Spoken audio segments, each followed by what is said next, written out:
Hello everyone, my self Ashish Kumar और आज हम लोग aldehyde ketone and carboxylic acid के पार्ट 2 लेक्चर में एंटर करने वाले हैं। पार्ट 1 लेक्चर हम ऑलरेडी बना चुके हैं और वहां पे हम लोग अप टू फेलिंग टेस्ट तक बात किए थे। आज हम लोग इसी के आगे प्रोसीड करेंगे और आज हम लोग का पहला टॉपिक जो होने वाला है वो है हेलो फॉर्म टेस्ट। तो चलिए हम लोग देर ना करते हुए वीडियो को स्टार्ट करते हैं। तो आज हम लोग देखने वाले हैं अपना हेलो फॉर्म टेस्ट। बाबू, अगर हम हेलो फॉर्म टेस्ट का बात करें तो हेलो फॉर्म टेस्ट कौन देता है, तो यहां पे देखो लिखा हुआ है हेलो फॉर्म टेस्ट कौन देता है, मिथाइल कीटोन। सबसे पहला सवाल तो यह है कि मिथाइल कीटोन हम लोग कहते किसको है। अगर हम कीटोन का बात करें तो C double bond O group का प्रेजेंस होता है और इसके दोनों एंड में अगर अल्काइल ग्रुप जुड़ जाए तो इसी को हम लोग कीटोन कहते हैं। अब यहां पे कोई भी अल्काइल ग्रुप के जगह में अगर CH3 ग्रुप प्रेजेंट है मतलब हम लोग उसको बोलेंगे methyl ketone. Just for example अगर हम इसका बात करें CH3 CH2 C double bond O और इधर CH3, अब ये अपना कीटोन का फंक्शनल ग्रुप है, ठीक है ना। इधर एक अल्काइल ग्रुप जुड़ा हुआ है और इधर एक अल्काइल ग्रुप जुड़ा हुआ है। इधर अगर हम अल्काइल ग्रुप का बात करें, अब इसको देख के मत कहना कि CH3 ग्रुप प्रेजेंट है, तुम total number of carbon count करो। इधर कितना कार्बन वाला अल्काइल ग्रुप है, 2, यानी ये मिथाइल नहीं होगा, ये क्या होगा, इथाइल। और इस साइड अगर बात करें तो एक कार्बन वाला, मतलब यही है मिथाइल कीटोन। अब और एक एग्जांपल देख लो ताकि तुमको डिफरेंशिएशन पता चल जाए कि मिथाइल कीटोन होगा या नहीं होगा। अगर हम ऐसे लिखते CH3 CH2 C double bond O CH2 CH3, क्या ये अपना मिथाइल कीटोन है। अब हम लोग में से बहुत लोग क्या करेंगे ना कि अच्छा CH3 दिख गया, ठीक है, हम लोग यहां पे क्या करेंगे, CH3 यहां पे दिख जाएगा और CH3 यहां पे दिख जाएगा, हम लोग बोल देंगे ये मिथाइल कीटोन है। मगर ये मिथाइल कीटोन नहीं है। तुमको ये देखना है कि C double bond O group को पहले मार्क करो और उसके दोनों साइड देखो कि कितना कार्बन वाला ग्रुप जुड़ा हुआ है। तो चेक कर, इधर कितना कार्बन है, 2, मतलब C डबल बॉन्ड O के जस्ट बगल वाला कार्बन पे अगर CH3 ग्रुप तुमको दिखाई देना तो उसको मिथाइल कीटोन कहते हैं। देखो C double bond O just बगल वाला में तुमको CH2 दिख रहा है, नहीं है। इधर अगर बात करें तो CH3 है, मतलब ये एग्जांपल होगा मिथाइल कीटोन का। तो कोई भी एक अल्काइल ग्रुप के पास में CH3 होना चाहिए तो उसी को मिथाइल कीटोन कहते हैं। और मिथाइल कीटोन के पास ही एबिलिटी होता है कि वो कौन सा टेस्ट दे सके, हेलो फॉर्म टेस्ट दे सके। अब हेलो फॉर्म इसको हम लोग क्यों कहते हैं वो हम आगे अच्छे से एक्सप्लेन करेंगे आप लोग को। अगर इस टेस्ट में बात किया जाए तो इस टेस्ट में मिथाइल कीटोन जो है वो किसके साथ रिएक्ट करता है, H2 यानी हेलोजन का बात कर रहा है। और प्रेजेंस हम लोग किसका रखते हैं बाबू, NaOH का। तो चलिए हम इसका केमिकल रिएक्शन बताते हैं। अच्छा, उससे केमिकल रिएक्शन में जाने से पहले एक और बात सुन लो। ये जो टेस्ट है ना, इसको हम लोग आयोडोफॉर्म टेस्ट भी बोलते हैं। इसको हम लोग क्या बोलते हैं, आयोडोफॉर्म टेस्ट के नाम से भी बुलाते हैं। आयोडोफॉर्म टेस्ट इसलिए बोलते हैं क्योंकि ये H2 के प्लेस में हम लोग मैक्सिमम टाइम I2 लेना पसंद करते हैं। और ये I2 लेना क्यों पसंद करते हैं ये भी हम आप लोग को बताएंगे। अब अगर हम लोग इसका केमिकल रिएक्शन का बात करें तो देखो इसका केमिकल रिएक्शन क्या होगा। तो सबसे पहले हम एक मिथाइल कीटोन लेते हैं, CH3 C double bond O और यहां पे CH3। इसको अपने लोग किसके साथ रिएक्शन कराते हैं, H2 के साथ। जनरली H2 के प्लेस में क्या रखना पसंद करते हैं, I2, और प्रेजेंस रखेंगे किसका, NaOH का। तो उस केस में तुमको क्या करना है, ये देखो, जिधर तुम्हारा मिथाइल ग्रुप प्रेजेंट होगा ना वो बॉन्ड को तोड़ना है। तो इधर भी मिथाइल है, इधर भी मिथाइल, अभी तुमको दिक्कत नहीं होगा तो कोई भी एक बॉन्ड को तोड़ लो। मान लो हम ये बॉन्ड तोड़ दिए, ये बॉन्ड तोड़ने के बाद ये वाला पार्ट अलग हो जाएगा। अब जिसके पास में C डबल बॉन्ड O है ना, उसको तुमको देना है O- और Na+, तो एक कार्बोक्सिलिक एसिड का सॉल्ट बनेगा। प्लस ये जो मिथाइल है इसमें से तुमको क्या करना है कि एक हाइड्रोजन रहने देना और इसके साथ 3 हेलोजन जोड़ देना है, तो CHX3 बन जाएगा। ठीक, ये जो कंपाउंड बना है इसी को हम लोग बोलते हैं हेलो फॉर्म। इसी को क्या बोला जाता है, हेलो फॉर्म। वही अगर X के जगह में तुम आयोडीन लेते तो क्या बनता, CHI3। अब देखो हेलोजन था तो हेलो फॉर्म बोले, हेलोजन की जगह आयोडीन आ गया तो इसको हम लोग क्या बोलते हैं, आयोडोफॉर्म। अब देखो आयोडीन लेना पसंद क्यों करते हैं, क्योंकि आयोडीन जो है ना उस केस में जो आयोडोफॉर्म बनता है तो ये एक स्पेसिफिक कलर का प्रिसिपिटेट देता है और ये येलो कलर का पीपीटी होता है। तो हम लोग को इजीली पता चल जाता है जो गिवन कंपाउंड है वो मिथाइल कीटोन है। इसी वजह से हम लोग यहाँ पे आयोडीन लेना पसंद करते हैं। बात क्लियर है। अब देखो तुमको कंफ्यूजन कब हो सकता है, जब दोनों एंड में तुमको मिथाइल नहीं है, तब बॉन्ड कैसे तोड़ना है ये देखो, CH2 C double bond O और इधर हम लोग CH3 डाल देते हैं। इसको फिर से X2 के साथ रिएक्शन कराया जाए और प्रेजेंस हम लोग किसका रखेंगे, NaOH का।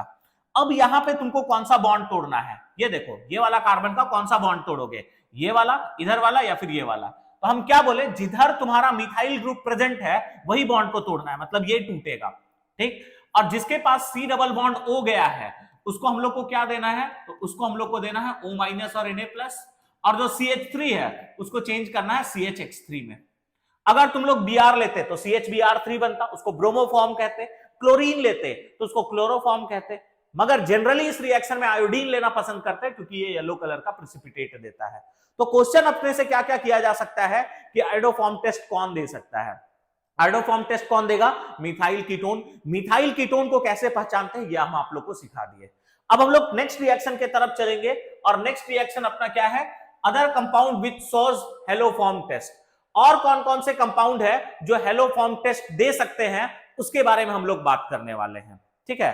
तो अगर हम लोग बात करें तो हेलोफॉर्म टेस्ट एक कंपाउंड दे सकता है जो कि है 2 डिग्री अल्कोहल, ठीक है। 2 डिग्री अल्कोहल भी हेलोफॉर्म टेस्ट दे सकता है, मगर इसमें क्या ध्यान रखना, 2 डिग्री अल्कोहल में तुमको क्या करना होगा ना, ठीक, कि जिस कार्बन से OH ग्रुप अटैच्ड होगा वो 2 डिग्री कार्बन के साथ अटैच्ड होना चाहिए। अब जिस कार्बन के साथ OH ग्रुप अटैच है ना उसके जस्ट बगल वाला कार्बन में अगर मिथाइल ग्रुप प्रेजेंट है मतलब वो हेलोफॉर्म टेस्ट दे सकता है। अब इस कार्बन के साथ OH ग्रुप प्रेजेंट है मतलब इसके बगल में एक मिथाइल ग्रुप प्रेजेंट है, मतलब ये हेलोफॉर्म टेस्ट दे सकता है। अगर हम इस अल्कोहल का बात करें CH3 CH2 CHOH CH2 CH3, बाबू ये भी 2 डिग्री अल्कोहल है मगर ये हेलोफॉर्म टेस्ट नहीं दे सकता है। क्यों नहीं दे सकता है, क्योंकि जिस कार्बन से OH ग्रुप अटैच्ड है इसके बगल वाला कार्बन में तुमको मिथाइल ग्रुप का प्रेजेंस नहीं दिख रहा है। अगर होता तो ये भी हेलोफॉर्म टेस्ट दे सकता था। तो ये बात याद रखना, मिथाइल कीटोन के अलावा एक और कंपाउंड है जो हेलोफॉर्म टेस्ट दे सकता है जो कि है 2 डिग्री अल्कोहल। मगर एक चीज जरूर याद रखना, सारा 2 डिग्री अल्कोहल हेलोफॉर्म टेस्ट नहीं देता है। वही 2 डिग्री अल्कोहल हेलोफॉर्म टेस्ट देगा जिस कार्बन से OH ग्रुप अटैच्ड है उसका बगल वाला कार्बन पे क्या ग्रुप प्रेजेंट होना चाहिए, CH3। इसका रीजन है कि 2 डिग्री अल्कोहल ऑक्सीडाइज होगा और पहले कीटोन में बदल जाएगा, और कीटोन में बदलेगा तो ये ऑक्सीडाइज होके कैसे ऑक्सीडाइज होगा, देखो इसका कीटोन क्या बनेगा, CH3 CH2 C double bond हो CH3। अब देखो ये मिथाइल कीटोन बन गया, मगर जब तुम इसको ऑक्सीडाइज करोगे तो ये मिथाइल कीटोन नहीं बनाएगा। यही रीजन है 2 डिग्री अल्कोहल, ये वाला 2 डिग्री अल्कोहल हेलोफॉर्म टेस्ट देगा और ये 2 डिग्री अल्कोहल हेलोफॉर्म टेस्ट नहीं देता है। अब हम लोग इसके आगे नेक्स्ट रिएक्शन को देखते हैं और अपना नेक्स्ट रिएक्शन क्या है, ये देखो एल्डोल कंडेंसेशन। ये एक इंपॉर्टेंट रिएक्शन में से एक है, तो चलिए इसको भी हम लोग शुरू करते हैं। अगर हम एल्डोल कंडेंसेशन का बात करें तो यहां पे एक इंपॉर्टेंट क्वेश्चन ये पूछा जाता है, 4 ऑप्शन देके आपसे ये पूछ लेगा एमसीक्यू में कि कौन सा कंपाउंड एल्डोल कंडेंसेशन देता है और कौन नहीं देता है। इसका रिएक्शन भी इंपॉर्टेंट है। पहले हम रिएक्शन को पूरा मैकेनिज्म के साथ समझाएंगे, उसके बाद हम इसका एक शॉर्टकट ट्रिक बताएंगे जिसके हेल्प से आपको प्रोडक्ट आसानी हो लिखने में, आसानी से आप प्रोडक्ट लिख सकते हो। अगर हम यहां पे बात करें तो क्या बोल रहा है, ये देखो, this reaction is given by aldehyde. ये रिएक्शन सिर्फ this reaction occurs in those aldehyde and ketone when alpha hydrogen is present. ये एल्डिहाइड में भी होगा, कीटोन में भी होगा, और वो एल्डिहाइड वो कीटोन में होता है जिसके पास अल्फा हाइड्रोजन का प्रेजेंस होगा। अब ये अल्फा हाइड्रोजन किसको कहते हैं ये हम अच्छे से एक्सप्लेन कर रहे हैं आप लोग को। ये जो रिएक्शन है ये डाइल्यूटेड NaOH के प्रेजेंस में होता है। केमिकल रिएक्शन समझाने से पहले हम ये समझाते हैं कि अल्फा हाइड्रोजन किसको कहा जाता है। बाबू अगर हम एल्डिहाइड का बात करें, CH3 C double bond O और यहां पे H, ये एक एल्डिहाइड है। अगर हम कीटोन का बात करें, CH3 C double bond O और इधर भी CH3, ये कीटोन है। अब जरा आराम से बात को सुनो। अगर हम यहां पे बात करें तो ये फंक्शनल ग्रुप का कार्बन है। फंक्शनल ग्रुप का कार्बन के साथ जो कार्बन अटैच्ड होता है उसको हम लोग बोलते हैं अल्फा कार्बन, यानी ये अल्फा कार्बन होगा और ये भी अल्फा कार्बन होगा। और अल्फा कार्बन के साथ जो हाइड्रोजन अटैच्ड होता है उसको हम लोग बोलते हैं अल्फा हाइड्रोजन। अब इस एल्डिहाइड के पास भी अल्फा हाइड्रोजन है, इस कीटोन के पास भी अल्फा हाइड्रोजन है, मतलब ये दोनों एल्डोल कंडेंसेशन दे सकते हैं। तो एल्डोल कंडेंसेशन वही एल्डिहाइड वही कीटोन देगा जिसके पास अल्फा हाइड्रोजन होता है। और अल्फा हाइड्रोजन कहां पे होगा, अल्फा कार्बन पे। अल्फा कार्बन हम लोग किसको कहते हैं, तो जो carbon C double bond O के साथ डायरेक्टली अटैच्ड है उसी को हम लोग बोलते हैं अल्फा कार्बन। दो एल्डिहाइड एल्डोल कंडेंसेशन नहीं देता है, और वो दो एल्डिहाइड का नाम क्या क्या है, एक को हम लोग बोलते हैं फॉर्मल्डिहाइड, एक को हम लोग बोलते हैं फॉर्मल्डिहाइड, और दूसरा को हम लोग बोलते हैं बेंजल्डिहाइड। बेंजल्डिहाइड। अब फॉर्मल्डिहाइड और बेंजल्डिहाइड एल्डोल कंडेंसेशन क्यों नहीं देता है, आराम से बात को समझना, ठीक है। हम लोग फॉर्मल्डिहाइड का अगर स्ट्रक्चर लिखे तो फॉर्मल्डिहाइड का स्ट्रक्चर क्या है तुम्हारा, H C double bond O और यहां पे भी क्या होता है H। अब एक बात बताओ, क्या C double bond O carbon के साथ कोई भी कार्बन अटैच्ड है, नहीं अटैच्ड है। क्या इसके पास अल्फा कार्बन है, नहीं है। अल्फा कार्बन अगर होगा नहीं तो क्या अल्फा हाइड्रोजन होगा, नहीं होगा। तो बाबू अगर अल्फा हाइड्रोजन नहीं होगा तो क्या ये एल्डोल कंडेंसेशन दे सकता है, नहीं दे सकता है। बेंजल्डिहाइड के बारे में अगर बात करें तो बेंजल्डिहाइड हम लोग किसको कहते हैं, बेंजीन रिंग के ऊपर में अगर C डबल बॉन्ड OH जोड़ दो तो इसी को हम लोग बोलते हैं बेंजल्डिहाइड। अब अगर हम बात करें तो ये तुम्हारा अल्फा कार्बन है, अब यहां पे बोलोगे तो ये अगर हम बात करें तो ये फंक्शनल ग्रुप का कार्बन है। इसके साथ हम थोड़ा सा फिगर को अच्छे से ड्रॉ करते हैं ताकि आप लोगों को समझने में आसानी हो। चलो देखो, ये है अपना बेंजल्डिहाइड, बेंजीन रिंग, और इसके साथ जुड़ता है C डबल बॉन्ड O और यहां पे H, मतलब एल्डिहाइड का फंक्शनल ग्रुप। अब अगर हम यहां पे बात करें तो ये है अल्फा कार्बन, क्योंकि ये फंक्शनल ग्रुप का कार्बन, फंक्शनल ग्रुप का कार्बन के साथ अटैच्ड कार्बन को हम लोग बोलते हैं अल्फा कार्बन, ठीक है। और इसके साथ जो हाइड्रोजन होगा उसी को हम लोग अल्फा हाइड्रोजन कहते हैं। मगर आप लोग को यह बात अच्छे से पता होगा कि कार्बन कितना बॉन्ड बनाता है, 4 बॉन्ड। बाबू देखो तो ये ऑलरेडी 4 बॉन्ड बना चुका है, क्या इसके पास कोई हाइड्रोजन होगा, नहीं होगा। तो इसके पास अल्फा कार्बन तो है मगर अल्फा हाइड्रोजन नहीं है। और अगर किसी भी एल्डिहाइड या कीटोन के पास अल्फा हाइड्रोजन नहीं होता है तो वो कभी भी एल्डोल कंडेंसेशन नहीं दे सकता है।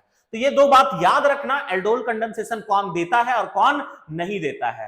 तो एल्डिहाइड कीटोन दोनों देता है, मगर उसके लिए एक नेसेसरी कंडीशन है कि उसके पास अल्फा हाइड्रोजन होना चाहिए। कौन एल्डिहाइड एल्डोल कंडेंसेशन नहीं देता है, तो एक फॉर्मल्डिहाइड और एक बेंजल्डिहाइड। बहुत बार एग्जाम में क्वेश्चन पूछा गया है, ये आप लोग जरूर से जरूर याद रखना। आइए अब हम लोग इसका केमिकल रिएक्शन देखते हैं। हम यहीं पे समझाते हैं इसलिए इसको हम इरेज कर रहे हैं, ठीक है। तुम लोग नोट्स में खुद से कर लेना कि कौन कौन एल्डिहाइड एल्डोल कंडेंसेशन नहीं देता है। हम नाम बता चुके हैं, एक बेंजल्डिहाइड और दूसरा क्या है, फॉर्मल्डिहाइड। ये आप लोग का काम है, नोट्स कर लेना। अब हम इसका केमिकल रिएक्शन का बात करते हैं। बाबू सबसे पहले एक हम एल्डिहाइड लेते हैं जिसके पास में अल्फा हाइड्रोजन होगा, ठीक है, और उसका एक अल्फा हाइड्रोजन को ऐसे नीचे दिखाते हैं। ये अपना एल्डिहाइड है। इसको हम लोग किसके साथ रिएक्शन कराते हैं, डाइल्यूटेड NaOH के साथ। कभी कभी कोई कोई बुक में KOH भी लेता है, बस वो डाइल्यूटेड होना चाहिए। कोई भी बेस का प्रेजेंस रख सकते हो, डाइल्यूटेड होना चाहिए बस। यहां से एक तुम्हारा बेस है तो OH माइनस आयन जनरेट करेगा, और ये OH माइनस आयन को तलाश होगा एसिडिक हाइड्रोजन का। तो जो अल्फा हाइड्रोजन होता है ना, वो जनरली एसिडिक नेचर का होता है, तो ये अपना इलेक्ट्रॉन इसको ट्रांसफर करेगा, दोनों इलेक्ट्रॉन यहां चला जाएगा। और पहला स्टेप में क्या क्या बन गया ये समझो। पहला स्टेप में CH2 से हाइड्रोजन चला गया तो दोनों इलेक्ट्रॉन इसको मिलेगा, तो यहां पे माइनस चार्ज आ जाएगा। यहां पे C double bond O as it is रहेगा और यहां पे H भी एज इट इज रहेगा। प्लस में अगर हम बाई प्रोडक्ट का बात करें तो बाई प्रोडक्ट यहां से H2O रिमूव हो रहा होगा, तो इसको माइनस H2O करके हम ऐसे लिख देते हैं।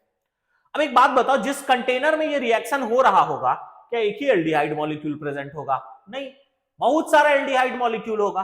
तो ये क्या करेगा, एक नया एल्डिहाइड मॉलिक्यूल को ढूंढेगा, CH3 C double bond O और यहां पे H, ये एक नया एल्डिहाइड मॉलिक्यूल हो गया। अब यहां पे क्या होगा ना, इलेक्ट्रोनेगेटिविटी का डिफरेंस के वजह से यहां पे डेल्टा नेगेटिव और यहां पे आएगा डेल्टा पॉजिटिव। अब ये जो अपना माइनस वाला है ये पॉजिटिव सेंटर को अटैक करेगा। ये कार्बन ऑलरेडी 4 बॉन्ड बना चुका है, तो अगर इसको 5वां बॉन्ड बनाना है तो एक बॉन्ड तोड़ना पड़ेगा। तो ये ऑक्सीजन का पाई बॉन्ड को तोड़ के दोनों इलेक्ट्रॉन ऑक्सीजन पे शिफ्ट कर देता है। आगे का अगर हम प्रोडक्ट का बात करें तो यहां पे प्रोडक्ट क्या होगा ये देखो, देख आराम से बात को समझो। हम यहां से लिखना शुरू कर रहे हैं, तो ये है CH3, ये है तुम्हारा CH। बाबू डबल बॉन्ड O था, अब सिंगल बॉन्ड O हो जाएगा और इसके ऊपर में क्या आ जाएगा, माइनस। ये CH2 इसको अटैक किया है, यानी CH2 फिर से यहां पे दिखाई देगा आप लोग को। फिर यहां पे जुड़ जाएगा तुम्हारा C डबल बॉन्ड O और यहां पे आ जाएगा क्या, H। अब इसको हम लोग क्या देंगे ना, H2O के साथ रिएक्शन कराते हैं। इसको किसके साथ रिएक्शन कराओगे, H2O के साथ। तो H2O प्रोटॉन डोनेट करने का काम करता है, यानी ये H प्लस आयन प्रोवाइड करेगा और ये H plus ion O minus को अटैक करेगा। और फाइनली प्रोडक्ट ये बनेगा CH3 CH OH, इधर CH2, इधर C डबल बॉन्ड O और यहां पे H, ठीक है। अब यहां पे देखो एल्डिहाइड है और यहां पे अल्कोहल है, तो इसी प्रोडक्ट को हम लोग नाम देते हैं एल्डोल। तो चूंकि यहां पे एल्डोल प्रोडक्ट बनता है इसीलिए इस रिएक्शन का नाम एल्डोल कंडेंसेशन दिया गया है।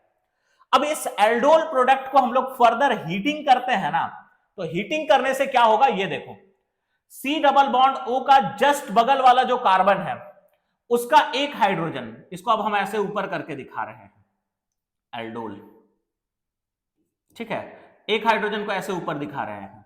तो जब हीटिंग करोगे तो सी डबल बॉन्ड ओ का जस्ट बगल वाला कार्बन का एक हाइड्रोजन और इसका OH दोनों यहां से बाहर हो जाएगा, दोनों यहां से क्या हो जाएगा बाहर, और OH और H मिलके क्या बना लेगा फिर से बाबू, OH और H मिलके बनाएगा H2O, और जहां से OH और जिस कार्बन से H बाहर हुआ है दोनों के बीच में डबल बॉन्ड आ जाएगा, तो प्रोडक्ट ये बनेगा CH3 CH double bond CH C double bond O और यहां पे H। इस प्रोडक्ट को हम लोग नाम देते हैं इनैल, क्योंकि डबल बॉन्ड है तो इन और एल्डिहाइड है तो क्या बोलेंगे एल। तो एल्डोल कंडेंसेशन में सबसे पहले प्रोडक्ट क्या मिलेगा आप लोग को, एल्डोल, उसके बाद इसको फर्दर अगर हीट करोगे तो क्या मिलेगा, इनैल।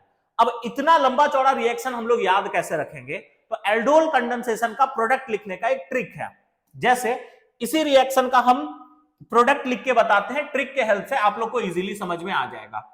तो हम लोग क्या करते हैं ना, वही एल्डिहाइड लेते हैं CH3 C double bond O और यहां पे H, आपको एरो के ऊपर में लिखा हुआ होगा, इसको हम डाइल्यूटेड NaOH के साथ रिएक्शन कराए हैं और थोड़ा बहुत इसको हीटिंग भी किए हैं। अब सबसे पहले तो आप लोग को यह पता करना होगा कि क्या ये एल्डोल कंडेंसेशन देगा या नहीं देगा। ये अपना फंक्शनल ग्रुप का कार्बन, ये अल्फा कार्बन और इसके पास है अल्फा हाइड्रोजन, यानी ये एल्डोल कंडेंसेशन देगा। अब एल्डोल का प्रोडक्ट कैसे लिखना है, तुम रफ में क्या करो, ये 2 बार इस एल्डिहाइड मॉलिक्यूल को लिखना, और कैसे लिखना, तो एक बार क्या करना, 2 अल्फा हाइड्रोजन को ऐसे नीचे दिखाना, यहां पे C डबल बॉन्ड O और यहां पे H। जो पहला एल्डिहाइड मॉलिक्यूल लिखोगे उसका 2 अल्फा हाइड्रोजन को ऐसे कहां दिखाना, नीचे, और ठीक इस अल्फा हाइड्रोजन के नीचे दूसरा एल्डिहाइड मॉलिक्यूल को लिखना और अल्फा हाइड्रोजन के नीचे C डबल बॉन्ड O आना चाहिए, ये है तुम्हारा CH3। 2 अल्फा हाइड्रोजन पहला वाला एल्डिहाइड का और दूसरा वाला एल्डिहाइड का ऑक्सीजन को तुम बाहर करना, तो OH और H मिलके क्या बना लेगा बोलो जरा, H2O बना लेगा। अब जहां से ऑक्सीजन और जहां से हाइड्रोजन बाहर हुआ है दोनों कार्बन के बीच डबल बॉन्ड बनाना, तो देखो हम कैसे प्रोडक्ट को लिख रहे हैं आराम से, तो यहां पे आ जाएगा तुम्हारा CH, ठीक, यहां से शुरू कर रहे हैं, ये है CH, इसके साथ जुड़ा है C डबल बॉन्ड O और यहां पे आएगा H। अल्फा हाइड्रोजन बाहर हुआ है, इसका ऑक्सीजन बाहर हुआ है, तो ये दोनों कार्बन के बीच डबल बॉन्ड आएगा। फिर यहां पे हम लोग क्या लिखेंगे, CH, और इधर हम लोग क्या लिख लेंगे, CH3। तो ये ट्रिक है जिसके हेल्प से आप आसानी से प्रोडक्ट लिख सकते हो। अब यहां पे देख लो, ये प्रोडक्ट बना है और इतना लंबा चौड़ा कहानी करने के बाद हम लोग को भी यही प्रोडक्ट मिला था, देखो इनैल, और यहां पे अगर हम बात करें तब भी प्रोडक्ट क्या मिल रहा है आपको, इनैल। बोलो बात समझ में आ गया ना, ठीक है। अब हम लोग नेक्स्ट रिएक्शन के तरफ चलते हैं और अपना नेक्स्ट रिएक्शन है क्रॉस एल्डोल। ये भी एल्डोल के जैसा ही है, बस यहां पे फर्क क्या है कि यहां पे हम लोग मिक्सचर ऑफ सबस्ट्रेट लेते हैं। मिक्सचर ऑफ सबस्ट्रेट कहने का मतलब क्या है, 2 अलग अलग टाइप का एल्डिहाइड लिया जाएगा या फिर एक एल्डिहाइड और एक कीटोन लेते हैं। जैसे अगर हम एग्जांपल का बात करें तो एक ये लेते हैं aldehyde CH3 C double bond O और यहां पे H, एक कीटोन लेते हैं बाबू CH3 C double bond O और यहां पे CH3, इसको भी सिमिलरली वही काम करते हैं, डाइल्यूटेड NaOH के साथ रिएक्शन कराएंगे और इसको हम लोग क्या करेंगे, हीटिंग करेंगे। यहां पे अगर बात करोगे ना तो यहां पे मिक्सचर ऑफ प्रोडक्ट भी मिलेगा और टोटल 4 प्रोडक्ट का पॉसिबिलिटी होता है। 4 प्रोडक्ट का क्या होगा, एक ये खुद के साथ में बनाएगा, ये खुद के साथ में बनाएगा, ठीक है। कहने का मतलब क्या है, इसी का अल्फा हाइड्रोजन इसी का ऑक्सीजन, इसी का अल्फा हाइड्रोजन इसी का ऑक्सीजन, 2 प्रोडक्ट हो गया। तीसरा में क्या होगा, इसका अल्फा हाइड्रोजन और इसका ऑक्सीजन, ठीक, ये तीसरा प्रोडक्ट होगा। चौथा पॉसिबिलिटी क्या होगा, इसका अल्फा हाइड्रोजन और इसका ऑक्सीजन। कहने का मतलब क्या है, ये देखो देखो जब सिर्फ तुम ये एसिटल्डिहाइड लेते तब भी तो ये एल्डोल कंडेंसेशन दे सकता था, ये अकेले भी रहेगा तब भी एल्डोल कंडेंसेशन देगा, दोनों अगर क्रॉसिंग हो जाए तो भी एल्डोल कंडेंसेशन देंगे। तो पहला जो पॉसिबिलिटी है वो प्रोडक्ट क्या होगा, इसको देखो, हम ट्रिक से ही प्रोडक्ट लिखते हैं। यहां पे CH, इधर एक हाइड्रोजन, इधर एक hydrogen, C double bond O और यहां पे आ जाएगा H, ठीक है। दूसरा इसी का ऑक्सीजन भी रहेगा, C double bond O H और इधर CH3। तो पहला पॉसिबिलिटी ये हुआ, ये दोनों बाहर होगा और पहला प्रोडक्ट ये आप लोग को दिखेगा, CH डबल बॉन्ड CH और इधर आएगा CH3 और यहां पे आएगा C डबल बॉन्ड O और यहां पे H। ये पहला प्रोडक्ट बनेगा। दूसरा, इसी का अल्फा हाइड्रोजन, इसी का ऑक्सीजन, तो उस केस में प्रोडक्ट क्या होगा, इसका दो अल्फा हाइड्रोजन को ऐसे नीचे दिखा देते हैं, C डबल बॉन्ड O और यहां पे CH3। यहां पे इसके नीचे अब ऑक्सीजन को दिखाओ, C double bond O CH3 और इधर भी CH3। यहां से H2O को बाहर करो और यहां से हम प्रोडक्ट लिखना शुरू करते हैं। दूसरा प्रोडक्ट क्या होगा ये देख लो, यहां पे आ जाएगा CH, यहां पे आ जाएगा तुम्हारा C डबल बॉन्ड O और यहां पे आ जाएगा CH3। ये अभी हम इसको लिखे एज इट इज। अब जहां से अल्फा हाइड्रोजन और ऑक्सीजन बाहर होता है, डबल बॉन्ड देना है, तो यहाँ पे डबल बॉन्ड आ जाएगा, ये कार्बन जुड़ेगा, तो यहाँ पे लिख लिए कार्बन, देख लो। फिर इसके साथ दो CH3 ग्रुप जुड़ा हुआ है, तो एक CH3 इधर लिख दिए, एक CH3 इधर लिख लिए, तो ये दूसरा प्रोडक्ट हो गया। तीसरा प्रोडक्ट का अगर हम बात करें तो थर्ड प्रोडक्ट में क्या होगा, इसको बाद में आप लोग कॉपी कर लेना, तो हम छोड़ देते हैं। थर्ड प्रोडक्ट में अगर बात करें तो थर्ड प्रोडक्ट में क्रॉसिंग होगा। अब इसका अल्फा हाइड्रोजन को यूज करो, तो ये दो अल्फा हाइड्रोजन को नीचे दिखा दिए, ठीक। और कीटोन का ऑक्सीजन यूज कर लो, इधर CH3 और इधर भी CH3, ये तुम्हारा बाहर हो गया। अब प्रोडक्ट लिखो तीसरा, यहां से शुरू करना है, ठीक। तो CH, C double bond O और यहां पे आ जाएगा H, यहां पे डबल बॉन्ड, फिर आ जाएगा C और इधर भी CH3 और इधर भी CH3। ये तीसरा प्रोडक्ट हो गया। चौथा प्रोडक्ट का अगर हम बात करें तो चौथा प्रोडक्ट क्या होगा, अब क्रॉसिंग करना है फिर से। अभी इसका अल्फा हाइड्रोजन यूज किए थे ना, अब इसका यूज करेंगे। तो अगर इसका अल्फा हाइड्रोजन को यूज करोगे तो प्रोडक्ट क्या मिलेगा, ये देखो, हम कहां पे लिखे इसको, इधर लिख देते हैं। चौथा प्रोडक्ट का पॉसिबिलिटी, कीटोन का अब अल्फा हाइड्रोजन यूज होने वाला है, C double bond O CH3 और एल्डिहाइड का ऑक्सीजन यूज कर लेंगे, इधर H और इधर CH3। अब यहां से बाहर करो, तो यहां से फिर से शुरू करते हैं। तो यहां है CH, फिर है C डबल बॉन्ड O और यहां पे है CH3। इसके साथ ये डबल बॉन्ड से जुड़ेगा, डबल बॉन्ड CH और यहां पे आएगा CH3। तो ये है तुम्हारा क्रॉस एल्डोल का प्रोडक्ट। जनरली क्रॉस एल्डोल से उतना ज्यादा तुमको क्वेश्चन पूछा नहीं जाता है, पर भी ये बात याद रखना कि क्रॉस एल्डोल में दो अलग अलग सबस्ट्रेट लिया जाता है और टोटल 4 प्रोडक्ट का पॉसिबिलिटी होगा। कैसे, एक खुद के साथ बनाएगा, खुद के साथ बनाएगा, और दो क्रॉसिंग होता है। क्रॉसिंग में एक बार इसका अल्फा हाइड्रोजन, एक बार इसका ऑक्सीजन, एक बार इसका अल्फा हाइड्रोजन और एक बार इसका ऑक्सीजन। तो इस तरह से हम लोग क्रॉस एल्डोल का प्रोडक्ट लिखते हैं।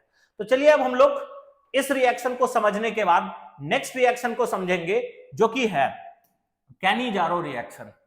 अगर हम कैनी-जारो रिएक्शन का बात करें ना बाबू, तो कैनी-जारो रिएक्शन में क्या होगा, ये देखो, ये रिएक्शन सिर्फ और सिर्फ वही एल्डिहाइड देता है जिसके पास अल्फा हाइड्रोजन नहीं होगा। देखो, एल्डोल और कैनी-जारो में डिफरेंस क्या है, एल्डोल वो देता था जिसके पास अल्फा हाइड्रोजन होता था, कैनी-जारो वो दे रहा है जिसके पास अल्फा हाइड्रोजन नहीं होगा। तो अगर हम कैनी-जारो रिएक्शन का बात करें तो कैनी-जारो रिएक्शन किसको कहते हैं, कैनी-जारो रिएक्शन कौन देता है, तो वैसे एल्डिहाइड देते हैं जिसके पास अल्फा हाइड्रोजन नहीं होगा। इस रिएक्शन में हम लोग एल्डिहाइड को किसके साथ रिएक्शन कराते हैं, कॉन्सेंट्रेटेड KOH के साथ रिएक्शन कराएंगे, और साथ ही साथ यहां पे हीटिंग भी किया जाता है। नेक्स्ट अगर बात करें तो इस रिएक्शन में एक एल्डिहाइड, मतलब एल्डिहाइड ऑक्सीडाइज भी करता है और रिड्यूस भी करता है। इसी वजह से इस रिएक्शन को डिसप्रोटोनेशन रिएक्शन के नाम से बुलाते हैं। किस नाम से बुलाते हैं, डिसप्रोटोनेशन रिएक्शन, क्योंकि यहां पे एल्डिहाइड का ऑक्सीडेशन भी होगा और रिडक्शन भी होगा। ऑक्सीडाइज करके ये कार्बोक्सिलिक एसिड का सॉल्ट में बदलता है और रिड्यूस करके ये अल्कोहल में बदलता है। तो चलो इसका केमिकल रिएक्शन जल्दी सा देखते हैं। अगर हम केमिकल रिएक्शन का बात करें तो एल्डिहाइड लिया जाए, ठीक। इसको अगर हम लोग बात करें तो किसके साथ रिएक्शन कराते हैं, कॉन्सेंट्रेटेड KOH के साथ, ठीक। तो ये क्या होगा, एक बार इसका ऑक्सीडेशन होगा और ऑक्सीडाइज करके ये किस में बदलेगा, कार्बोक्सिलिक एसिड का सॉल्ट O- और K+, और रिड्यूस करके ये किस में बदलेगा, तो रिड्यूस करके बदलेगा CH3OH में। बात समझ आ गया, ठीक है। तो कैनी-जारो रिएक्शन में बस यही है कि एल्डिहाइड को, वैसे एल्डिहाइड जिसके पास अल्फा हाइड्रोजन नहीं होगा, उसको हम लोग कॉन्सेंट्रेटेड KOH के साथ रिएक्शन कराते हैं। एक बार ये ऑक्सीडाइज करेगा और दूसरा बार रिड्यूस करेगा। ऑक्सीडाइज करके सॉल्ट में बदलेगा कार्बोक्सिलिक एसिड का, और रिड्यूस करके वो अल्कोहल में बदलता है। बात समझ आ गया। ये भी पॉइंट याद रखना कि ये सिर्फ एल्डिहाइड देगा जिसके पास अल्फा हाइड्रोजन नहीं होता है। अब अगर तुम इसको रिएक्शन कराना चाहो, CH3 C double bond O और यहाँ पे H, अब इसके पास अल्फा हाइड्रोजन है तो ये कभी भी कैनिजारो रिएक्शन नहीं दे सकता, ये बात ध्यान रखना। कभी कभी आप लोग से डिफरेंस पूछ लेता है कैनिजारो रिएक्शन और एल्डोल कंडेंसेशन के बीच में, तो यहाँ पे डिफरेंस लिखा हुआ है, इसको आराम से देख लो। क्या है?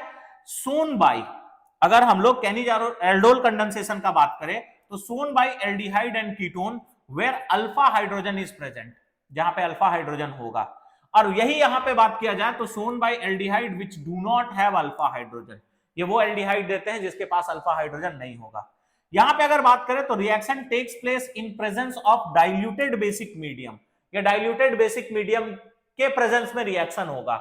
जबकि यहां पे अगर बात किया जाए तो reaction takes place in presence of concentrated basic medium, ये कंसेंट्रेटेड बेसिक मीडियम में होता है। प्रोडक्ट अगर हम बात करें तो प्रोडक्ट एल्डोल मिलता है, और वहां से अगर हम लोग वाटर को रिमूव कर दे तो हम लोग को इनॉल मिलेगा या फिर इनोन मिलेगा। इनॉल कब मिलेगा? जब एल्डिहाइड होगा, और इनोन कब मिलेगा? जब कीटोन होगा। नेक्स्ट, यहां पे अगर हम बात करें तो प्रोडक्ट जो होगा वो कार्बोक्सिलिक एसिड का सॉल्ट मिलता है और साथ ही साथ अल्कोहल मिलता है। तो जो भी बात वहां पे हम आप लोग को बताए थे वही यहाँ पे एज इट इज लिखा हुआ है। बात समझ आ गया? ये भी पूछा जाता है आप लोग का बोर्ड एग्जामिनेशन में, तो इंपॉर्टेंट है, याद रखना difference between aldol and Cannizzaro. इसके बाद नेक्स्ट जो हम लोग बात करने वाले हैं वो है electrophilic substitution reaction of benzaldehyde and acetophenone. Benzaldehyde और एसीटोफिनोन का इलेक्ट्रोफिलिक सब्स्टिट्यूशन रिएक्शन हम लोग देखते हैं। एक आध रिएक्शन देख लेते हैं, बाकी आराम से आप लोग को समझ में आ जाएगा। अब अगर हम बेंजल्डिहाइड का बात करें ना तो बेंजीन रिंग के ऊपर में CHO ग्रुप ऐड कर दोगे तो इसी को हम लोग बोलते हैं बेंजल्डिहाइड। अब देखो ये जो तुम्हारा CHO ग्रुप है, ठीक है, ये इलेक्ट्रॉन विथड्रॉइंग ग्रुप है। ये कौन सा ग्रुप है? Electron withdrawing group. तो जब भी बेंजीन रिंग में इलेक्ट्रॉन विथड्रॉइंग ग्रुप को ऐड करोगे ना तो उसका मेटा पोजीशन एक्टिवेट होता है और ये इलेक्ट्रोफाइल मेटा पोजीशन पे ही अटैक करेगा। और ये बात ध्यान रखना कि यहां पे आप लोग को मेटा डेरिवेटिव प्रोडक्ट मिलेगा। इससे पहले जितना भी इलेक्ट्रोफिलिक सब्स्टिट्यूशन रिएक्शन हम लोग पढ़ते थे वहां पे ऑर्थो पारा मिलता था, यहां पे क्या मिलेगा? मेटा डेरिवेटिव मिलेगा। अगर एक आध रिएक्शन का बात करें तो सबसे पहले हेलोजिनेशन देखते हैं, ठीक है। अगर हम हेलोजिनेशन का बात करें तो हेलोजिनेशन में तुम क्या करोगे? ठीक है, बेंजल्डिहाइड को हम लोग किसके साथ रिएक्शन कराएंगे? मान लो Cl2 के साथ, और प्रेजेंस अपने लोग किसका रखते हैं? FeCl3 का। तो यहां से एक इलेक्ट्रोफाइल जनरेट होगा, वो इलेक्ट्रोफाइल होगा Cl+, और उस केस में क्या हो जाएगा? यहां पे आ जाएगा CHO और यहां पे जुड़ जाएगा Cl। इंपॉर्टेंट यही है, और यही बात आप लोग को ध्यान भी रखना है कि अगर हम लोग बेंजल्डिहाइड या एसीटोफिनोन का इलेक्ट्रोफिलिक सब्स्टिट्यूशन रिएक्शन कराए तो यहां पे मेटा डेरिवेटिव प्रोडक्ट मिलेगा, यही ध्यान रखना। यानी इलेक्ट्रोफाइल जो है वो किस पोजीशन पे जुड़ेगा? मेटा पोजीशन पे जुड़ेगा। तो यहां पे हम लोग का एल्डिहाइड और कीटोन वाला पोर्शन खत्म होता है। इसके बाद इस चैप्टर का नेक्स्ट पोर्शन में हम लोग एंटर करने वाले हैं, जो कि क्या है? Carboxylic acid. तो अब हम लोग लास्ट टॉपिक में एंटर करने वाले हैं इस चैप्टर का, जो कि है कार्बोक्सिलिक एसिड। अब वो फिर से हम लोग वही काम करेंगे। कार्बोक्सिलिक एसिड किसको कहते हैं हम ऑलरेडी बता चुके हैं। अल्काइल ग्रुप के साथ अगर ये जुड़ जाए COOH, इसी को हम लोग बोलते हैं कार्बोक्सिलिक एसिड। तो फिर से इसका एक आध दो जो क्लासिफिकेशन वगैरह होगा वो देखेंगे और तुरंत मेथड ऑफ प्रिपरेशन में एंटर कर जाएंगे। तो चलिए हम लोग देखते हैं। अगर हम इंट्रोडक्शन का बात करें तो कार्बोक्सिलिक एसिड किसको कहा जाता है? The compound in which COOH group is present is known as क्या? Carboxylic acid. जिसमें COOH ग्रुप प्रेजेंट होता है उसी को हम लोग कार्बोक्सिलिक एसिड कहते हैं। और वैसे कार्बोक्सिलिक एसिड जिसमें 12 से 18 से ज्यादा कार्बन हो जाए उनको फैटी एसिड बोला जाता है। अगर हम क्लासिफिकेशन का बात करें तो क्लासिफिकेशन में कार्बोक्सिलिक एसिड दो तरह का होगा, एक एलिफेटिक वाला। एलिफेटिक वाला में हम लोग क्या कहते हैं कि अल्काइल ग्रुप के साथ COOH को जोड़ेंगे, और दूसरा होता है एरोमेटिक वाला। एरोमेटिक में हम लोग क्या करते हैं? बेंजीन रिंग के साथ COOH को जोड़ेंगे। तो ये दो तरह का क्लासिफिकेशन होगा, एक एलिफेटिक और दूसरा एरोमेटिक। अब हम लोग इसका मेथड ऑफ प्रिपरेशन में एंटर करते हैं, और अपना मेथड ऑफ प्रिपरेशन है by oxidation of primary alcohol. Method of preparation में एंटर करने से पहले एक बात सुन लो, यहाँ पे मैक्सिमम मेथड को हम कहीं ना कहीं इससे पहले वाला चैप्टर में बता चुके होंगे। तो हम लोग जल्दी जल्दी सारा मेथड को एक बार रिकैप करेंगे और आगे बढ़ते जाएंगे। अब अगर हम ऑक्सीडेशन का बात करें तो प्राइमरी अल्कोहल के ऑक्सीडेशन से कार्बोक्सिलिक एसिड बन सकता है। प्राइमरी अल्कोहल यानी हम किसका बात कर रहे हैं? तो 1 डिग्री अल्कोहल का बात किया जा रहा है। तो हम लोग 1 डिग्री अल्कोहल लेते हैं, CH3 CH2 और यहाँ पे OH। इसको हम लोग किसके साथ रिएक्शन कराएंगे? इसको रिएक्शन कराते हैं K2Cr2O7 के साथ, या फिर रिएक्शन कराएंगे KMnO4 के साथ। तो अगर हम लोग इसको K2Cr2O7 या KMnO4 के साथ रिएक्शन कराए तो ये 1 डिग्री अल्कोहल ऑक्सीडाइज करके कार्बोक्सिलिक एसिड में बदल जाएगा, यानी ये कन्वर्ट होता है CH3 C double bond O और यहां पे आ जाएगा OH। ये बात याद रखना, 1 डिग्री अल्कोहल से हम लोग कार्बोक्सिलिक एसिड बना सकते हैं। और कैसे बना सकते हैं? इसको स्ट्रॉन्ग ऑक्सीडाइजिंग एजेंट के साथ रिएक्शन करा के। ये रिएक्शन को ऑलरेडी हम लोग डिटेल में डिस्कस कर चुके हैं जब हम लोग अल्कोहल, फिनोल एंड ईथर का केमिकल रिएक्शन पढ़ रहे थे। अब हम लोग नेक्स्ट मेथड ऑफ प्रिपरेशन के तरफ चलते हैं, और अपना नेक्स्ट मेथड ऑफ प्रिपरेशन है बाई ऑक्सीडेशन ऑफ एल्डिहाइड। इसी चैप्टर में हम लोग इसको पढ़ चुके हैं। अगर हम एल्डिहाइड का बात करें तो RCHO, इसको एल्डिहाइड कहते हैं। अब इसको तुम किसके साथ रिएक्शन कराओ? K2Cr2O7 के साथ रिएक्शन कराओ, या फिर KMnO4 के साथ रिएक्शन कराओ, या फिर टॉलेंस रिएजेंट के साथ कराओ, या फिर फेलिंग्स रिएजेंट के साथ कराओ। हर एक केस में ये जो तुम्हारा एल्डिहाइड है ये किस में बदल जाएगा? कार्बोक्सिलिक एसिड में। मतलब CHO चेंज हो जाएगा COOH में, ये बात ध्यान रखना। जैसे अगर हम बात करें CH3, यहां पे आ जाएगा CH2 और यहां पे आ जाएगा CHO। अगर इसको हम लोग वही रिएजेंट वगैरह के साथ रिएक्शन कराए तो क्या प्रोडक्ट कैसे लिखना है? इसको पहले लिखो CH3 CH2 और जो CHO है ना उसको बदल देना COOH में। तो एल्डिहाइड को अगर स्ट्रॉन्ग ऑक्सीडाइजिंग एजेंट या माइल्ड ऑक्सीडाइजिंग एजेंट के साथ रिएक्शन कराया जाए तो वो ऑक्सीडाइज करके किस में बदलता है? कार्बोक्सिलिक एसिड में। चलो अब हम लोग नेक्स्ट देखते हैं। नेक्स्ट है बाई एसिडामाइड एंड नाइट्राइल। तो नाइट्राइल और एसिडामाइड से भी हम लोग कार्बोक्सिलिक एसिड बना सकते हैं। और कैसे बना सकते हैं? तो लिखा हुआ है, देखो, बाय हाइड्रोलिसिस। हाइड्रोलिसिस का मतलब समझ में आता है ना, पानी का बात कर रहा है। तो अगर हम लोग नाइट्राइल या एसिडामाइड को वाटर के साथ रिएक्शन कराए तो वो किसमें कन्वर्ट हो जाता है? गुड, कार्बोक्सिलिक एसिड में कन्वर्ट हो जाता है। अब अगर हम नाइट्राइल का बात करें तो नाइट्राइल किसको कहते हैं? अल्काइल ग्रुप के साथ C ट्रिपल बॉन्ड N जोड़ दोगे ना तो इसी को नाइट्राइल बोला जाता है। इसको हम लोग H2O के साथ रिएक्शन कराते हैं। पहली बार जब तुम इसको H2O के साथ रिएक्शन कराओगे ना तो एक बॉन्ड टूटेगा और दोनों को एक एक हाइड्रोजन मिलेगा।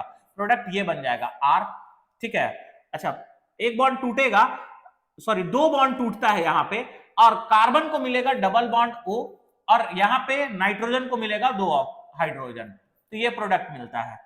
तो पहला बार अगर नाइट्राइल को H2O के साथ रिएक्शन कराया जाए तो मिलता है हम लोग को ये प्रोडक्ट जिसको बोलते हैं एसिडामाइड। ये क्या है आप लोग का? एसिडामाइड, और यह है नाइट्राइल। ये क्या है? नाइट्राइल। फिर इस एसिडामाइड को वापस से तुम H2O के साथ रिएक्शन करा दो तो क्या होगा? इस NH2 के जगह में आ जाएगा OH और ये प्रोडक्ट मिलेगा RC डबल बॉन्ड O और यहां पे आएगा OH प्लस बाई प्रोडक्ट अगर बात करें तो बाई प्रोडक्ट यहां से NH3 निकल जाएगा। तो इसी वजह से हम बोले नाइट्राइल या एसिडामाइड दोनों में से कोई भी ले लो और उसको वाटर के साथ रिएक्शन कराओगे, हाइड्रोलिसिस कराओगे तो वो कार्बोक्सिलिक एसिड में बदल जाता है। अगर हम यहां पे बात करें तो यहां पे देख लो, ये है अपना नाइट्राइल। नाइट्राइल को पहली बार H2O के साथ रिएक्शन कराए तो किसमें कन्वर्ट हुआ? एसिडामाइड में कन्वर्ट हुआ। एसिडामाइड को फिर से H2O के साथ रिएक्शन कराओगे तो कार्बोक्सिलिक एसिड मिल जाएगा। यानी नाइट्राइल को इस कार्बोक्सिलिक एसिड में बदलने के लिए 2 बार वाटर के साथ रिएक्शन कराना होगा, और अगर तुमको एसिडामाइड से डायरेक्टली बनाना है तो एक ही बार वाटर के साथ रिएक्शन कराएंगे। तो चाहे नाइट्राइल का बात करो या एसिडामाइड का बात करो, दोनों केस में ये ऑक्सीडाइज करके किसमें बदल जाता है? कार्बोक्सिलिक एसिड में। बात क्लियर हो गया? सॉरी, ऑक्सीडाइज बोल रहे हैं, वाटर के साथ रिएक्ट करके ये किसमें बदल जाता है? कार्बोक्सिलिक एसिड में। चलो अब अपना नेक्स्ट मेथड ऑफ प्रिपरेशन देखते हैं बाय ग्रिग्नार्ड रिएजेंट। अब वो ग्रिग्नार्ड रिएजेंट किसको कहते हैं ना, ये आप लोगों को बताने का जरूरत नहीं है, ये बहुत बार हम बता चुके हैं। ग्रिग्नार्ड रिएजेंट किसको बोला जाता है? RMgx, R के ऊपर में प्लस, सॉरी Mg के ऊपर में प्लस और R के ऊपर में क्या होगा? माइनस। अगर हम ग्रिग्नार्ड रिएजेंट को कार्बन डाइऑक्साइड के साथ रिएक्शन कराए इन प्रेजेंस ऑफ ड्राई ईथर और वाटर तो हम लोग को कार्बोक्सिलिक एसिड मिल जाता है। अब देखो, पहले हम ग्रिग्नार्ड रिएजेंट लेते हैं। CH3, यहां पे आ जाएगा Mg और यहां पे आएगा X, इसके ऊपर प्लस, यहां पे माइनस। इसको CO2 के साथ रिएक्शन कराओ, कार्बन डाइऑक्साइड। अब वो इलेक्ट्रोनेगेटिविटी डिफरेंस के कारण यहां पे डेल्टा नेगेटिव और यहां पे क्या आने वाला है? Delta positive. अब इसी पॉजिटिव सेंटर को ये CH3 अटैक करेगा, एक ऑक्सीजन का बॉन्ड टूट के दोनों इलेक्ट्रॉन वहां पे जाएगा, और आगे का कहानी क्या क्या है ये देखो। प्रेजेंस किसका किसका रखे हो? ड्राई ईथर और क्या होगा? H2O का।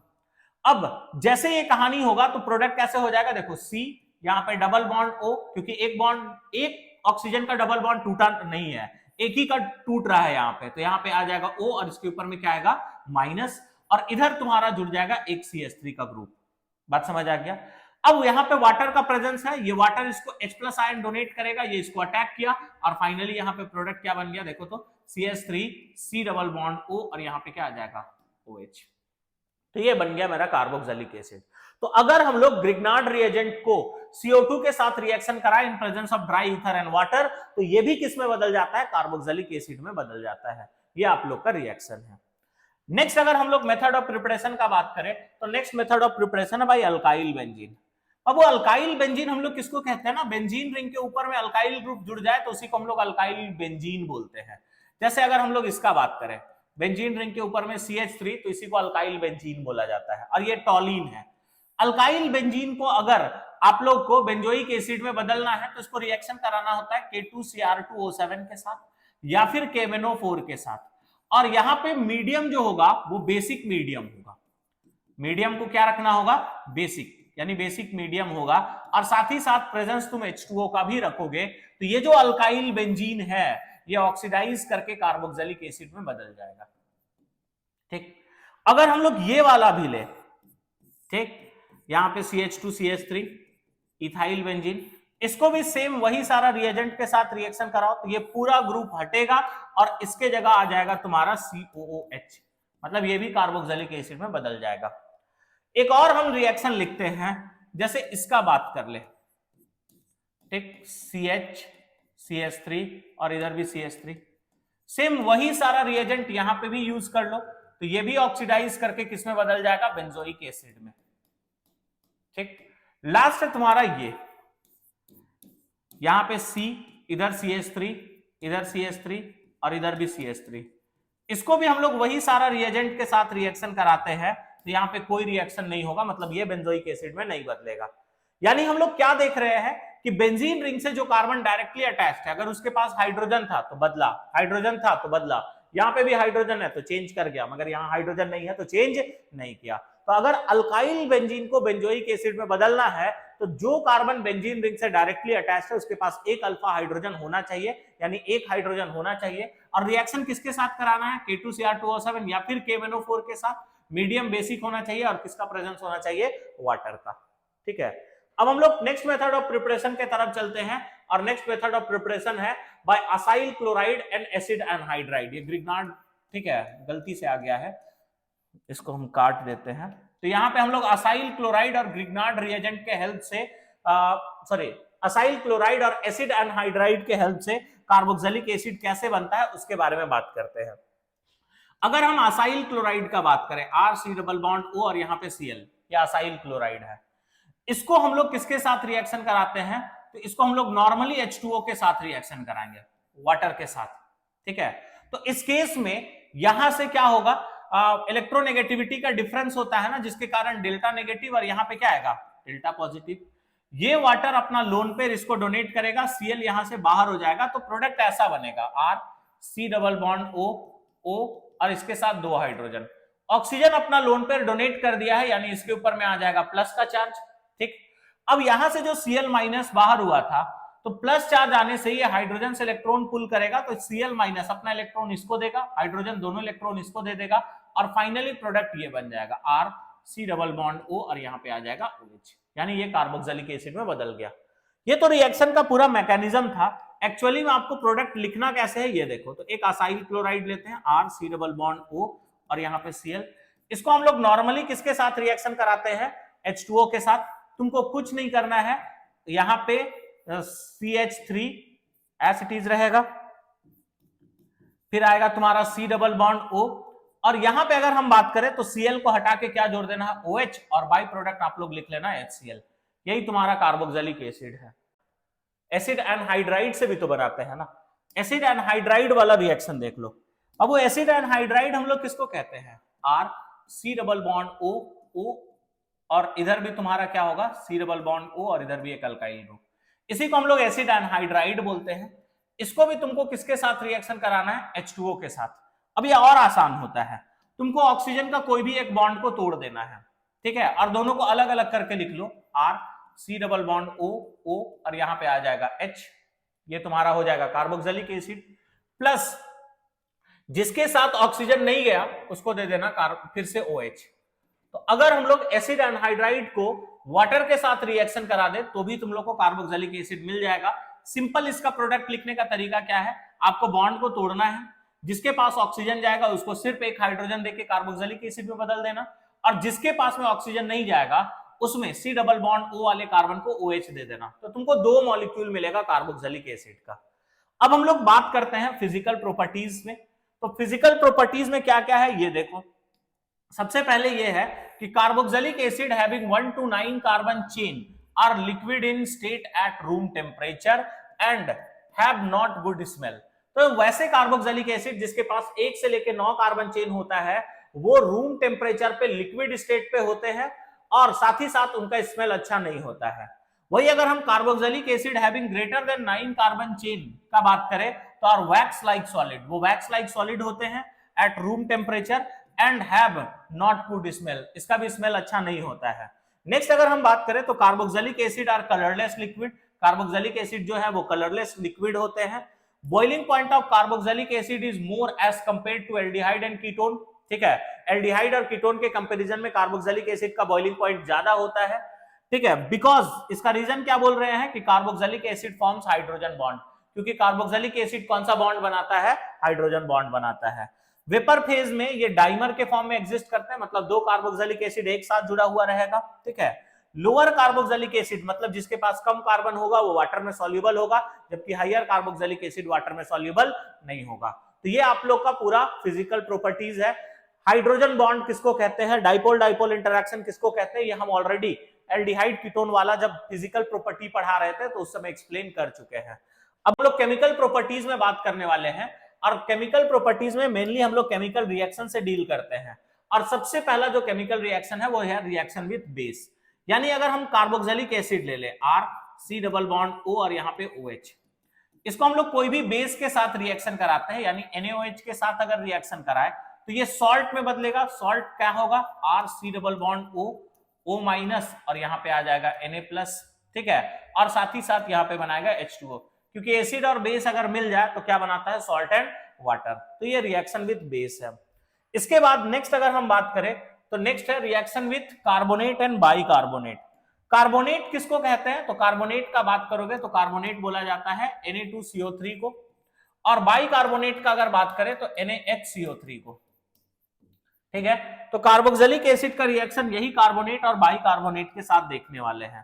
तो अगर हम कार्बोक्सिलिक एसिड का बात करें, ठीक, कार्बोक्सिलिक एसिड तो R C double bond O और यहाँ पे आएगा OH, इसको अगर हम लोग रिएक्शन कराए Na2CO3 के साथ तो याद है ना, जब भी एसिड रिएक्ट करता है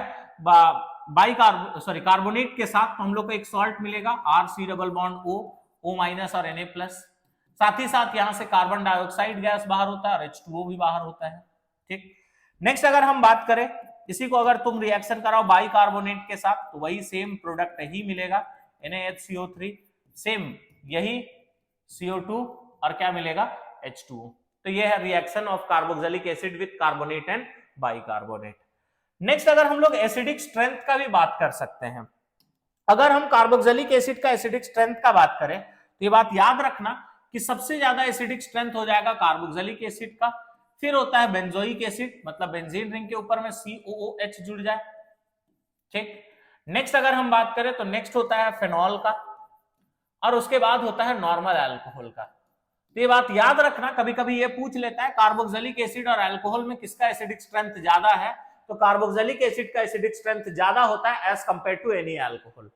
बात समझ आ गया, ये हम लोग को पता भी कैसे चलता है, तो ये बात याद रखना, अगर अल्कोहल को तुम किसी बेस के साथ रिएक्शन कराओगे ना तो वो सॉल्ट और वाटर देता है, मगर अल्कोहल को अगर हम सोडियम कार्बोनेट या बाइकार्बोनेट के साथ रिएक्शन कराए तो यहाँ कोई रिएक्शन नहीं होता है, ये भी ध्यान रखना।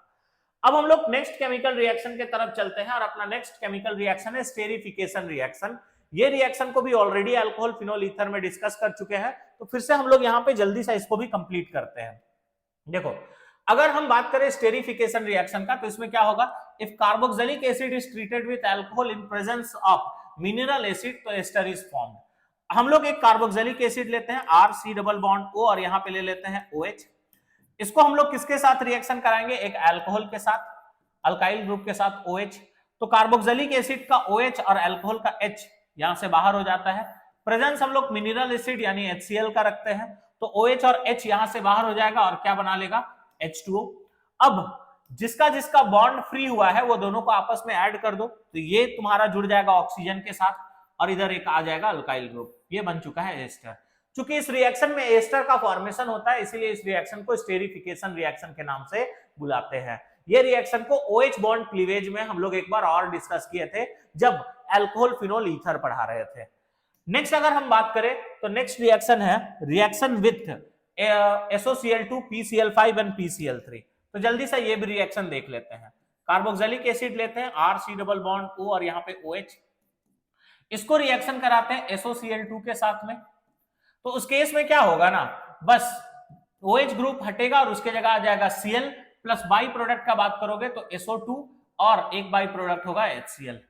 नेक्स्ट अगर बात करोगे तो अल्काइल ग्रुप लो, कार्बोक्सिलिक एसिड लो, इसको रिएक्शन करा दो PCl5 के साथ।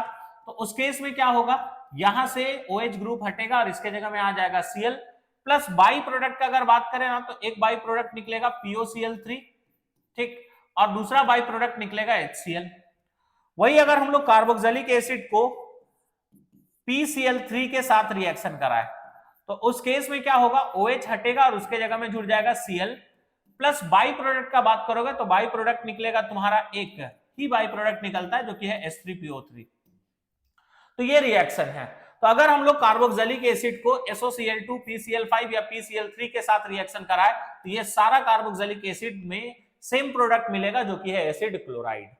नेक्स्ट केमिकल रिएक्शन के तरफ आगे बढ़ा जाए और अपना नेक्स्ट केमिकल रिएक्शन है reaction of carboxylic acid with ammonia. तो कार्बोक्सिलिक एसिड का रिएक्शन हम लोग अमोनिया के साथ देखने वाले हैं। तो कार्बोक्सिलिक एसिड लो, RC डबल बॉन्ड O और यहाँ पे ले लेते हैं OH, इसको अमोनिया के साथ में रिएक्शन कराते हैं। तो अगर तुम इसको अमोनिया के साथ रिएक्शन कराओगे तो यहां से OH ग्रुप हट जाएगा। OH ग्रुप हटने के बाद वहां पे आ जाता है NH2 प्लस बाई प्रोडक्ट क्या होगा, इसका हाइड्रोजन और OH मिलके बना लेता है H2O। यानी अगर हम लोग कार्बोक्सिलिक एसिड को अमोनिया के साथ रिएक्शन कराए तो एसिड अमाइड मिलता है और बाई प्रोडक्ट क्या मिलेगा, H2O। यहाँ पे एक और रिएक्शन है जो हम नेक्स्ट चैप्टर में यूज करेंगे। ये जो आप लोग को कार्बोक्सिलिक एसिड दिख रहा है इसको हम लोग बोलते हैं थैलिक एसिड। इसको हम लोग क्या बोलते हैं, थैलिक एसिड। इस थैलिक एसिड को भी आप लोग किसके साथ रिएक्शन कराओ, NH3 के साथ। तो उस केस में क्या होगा, OH ग्रुप हट जाएगा दोनों जगह से और ये प्रोडक्ट मिलता है C डबल बॉन्ड O, यहाँ पे आएगा NH2 C double bond O और यहाँ पे आ जाएगा NH2। ये है मेरा थैलिक एसिड, ठीक, थैलिक एसिड। थैलिक एसिड को अगर अमोनिया के साथ रिएक्शन कराओगे तो बनेगा थैलामाइड, थैलामाइड। और इस थैलामाइड को हम लोग फर्दर हीट करते हैं तो इसका हाइड्रोजन और NH2 बाहर हो जाता है और इस तरह का एक प्रोडक्ट बनता है C double bond O, C double bond O और यहां पे आएगा NH और ये प्लस। अगर बाई प्रोडक्ट का बात करोगे तो बाई प्रोडक्ट यहां से निकल जाएगा NH3 और ये जो प्रोडक्ट बना है इसको हम लोग बोलते हैं थैलीमाइड। इसको हम लोग क्या बोलते हैं, थैलीमाइड। तो ये तुम्हारा रिएक्शन होता है। तो अगर हम लोग कार्बोक्सिलिक एसिड को अमोनिया के साथ में रिएक्शन कराए तो हम लोग को एसिड अमाइड बनता है। थैलिक एसिड को रिएक्शन कराओगे थैलामाइड, फिर उसको हीट करोगे तो बनेगा थैलीमाइड। इस रिएक्शन को हम लोग अमाइन वाला चैप्टर में यूज करेंगे। एक रिएक्शन है गिब्रियल थैलीमाइड सिंथेसिस, उसमें इसी के हेल्प से हम लोग अमाइन बनाना सीखते हैं। अब हम लोग नेक्स्ट केमिकल रिएक्शन के तरफ चलते हैं और अपना नेक्स्ट केमिकल रिएक्शन है रिडक्शन ऑफ कार्बोक्सिलिक एसिड। ये भी हम लोग देखे हुए हैं बाबू। अगर हम कार्बोक्सिलिक एसिड का बात करें तो कार्बोक्सिलिक एसिड लिया जाए R C double bond O और यहाँ पे OH। इसको रिड्यूस करने के लिए स्ट्रॉन्ग रिड्यूसिंग एजेंट चाहिए LiAlH4। तो उस केस में क्या होगा, यहां से ये ऑक्सीजन हट जाता है और इसको दो हाइड्रोजन मिल जाएगा और प्रोडक्ट ये बनेगा CH2 और यहाँ पे OH। तो अगर आप लोग कार्बोक्सिलिक एसिड को रिड्यूस करो ना तो रिड्यूस करके ये किसमें कन्वर्ट हो जाता है, 1 डिग्री अल्कोहल में कन्वर्ट हो जाता है। ये भी बात ध्यान रखना।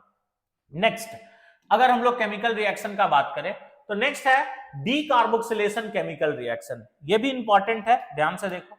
अगर हम बात करें इस रिएक्शन में तो इस रिएक्शन में क्या क्या करना है ये देख लो। तो इस रिएक्शन में कौन सा ग्रुप का रिमूवल होता है, CO2, इसीलिए इसको डीकार्बोक्सिलेशन केमिकल रिएक्शन बोलते हैं। ये रिएक्शन कराने के लिए हम लोग सोडा लाइम के साथ रिएक्शन कराते हैं। सोडा लाइम किसको बोलते हैं? NaOH और COO के साथ। और प्रोडक्ट जो मिलेगा वो होगा अल्केन, और उस अल्केन के पास एक कार्बन होता है as compare to carboxylic acid. लिखा हुआ नहीं है बट याद रखना। अगर हम बात करें, ये रिएक्शन को ही हम लोग कॉल्व इलेक्ट्रोलाइसिस प्रोसेस के हेल्प से भी करा सकते हैं।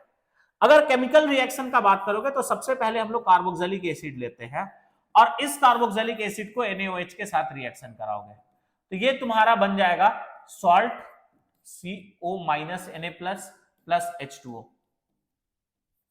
ठीक है, अब ये जो तुम्हारा सॉल्ट बना है ना कार्बोक्सिलिक एसिड का, इसी सॉल्ट को हम लोग सोडा लाइम के साथ रिएक्शन कराते हैं। यानी किसके साथ रिएक्शन कराएंगे? NaOH के साथ, और प्रेजेंस रखते हैं CaO के साथ। तो यहां से क्या हो जाएगा ना, यहां से ये पूरा ग्रुप जो है वो बाहर हो जाता है। अगर हम बात करें तो ये पूरा ग्रुप बाहर हो जाएगा, C double bond O minus Na और O यहां से बाहर हो जाता है। और इस R के जगह में CH3 ले लो, ज्यादा समझ में आएगा। यहाँ CH3 और यहाँ पे भी CH3। ठीक, ये पूरा ग्रुप बाहर हो जाएगा और इस CH3 को एक हाइड्रोजन मिल जाएगा, तो प्रोडक्ट यहाँ पे आ जाएगा CH4 प्लस बाई प्रोडक्ट जो निकलेगा वो बाई प्रोडक्ट होगा Na2CO3। बाई प्रोडक्ट का बात करोगे तो बाई प्रोडक्ट क्या होगा? Na2CO3।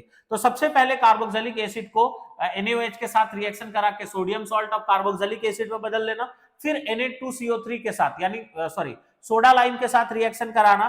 तो यहां से C double bond O minus ये वाला ग्रुप पूरा बाहर होगा और जो भी अल्काइल ग्रुप बचेगा उसको एक हाइड्रोजन देके अल्केन में कन्वर्ट कर देंगे और बाई प्रोडक्ट निकलता है Na2CO3।